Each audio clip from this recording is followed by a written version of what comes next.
Imagine being taken from your family, forbidden from speaking your language, and forced to forget your culture. This was the reality for thousands of Native American children in boarding schools. Let's uncover the truth behind this dark chapter in history. For over a century, Native American children were taken from their families and forced into boarding schools. These schools, established in the late 19th century, aimed to erase indigenous identity and enforce assimilation. Many children were taken against their will, some never seen their families again. Speaking their native language was forbidden. Children were punished for using the words they grew up with. Everything about their identity was stripped away, from their hair to their clothing to their spiritual practices. Many boarding schools forced children into labor, making them work instead of receiving a proper education.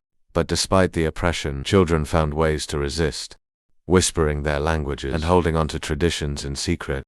After years in these schools, many returned home, unable to speak with their own families. By the late 20th century, Lee boarding schools shut down, but their impact remains deeply felt. Today, LIV communities are reclaiming what was within their languages and traditions.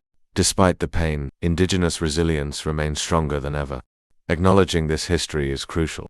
Only by remembering can reassure it never happens again. Carrying forward the strength of their ancestors, tribes are creating museums and digital archives to ensure future generations never forget this past. The truth about these boarding schools and empowering young generations.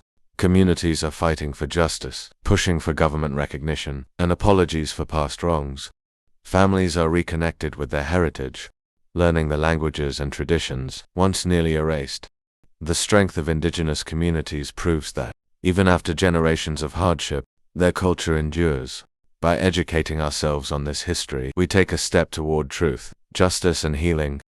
Let's honor the resilience of Native communities by listening, learning, and standing in solidarity.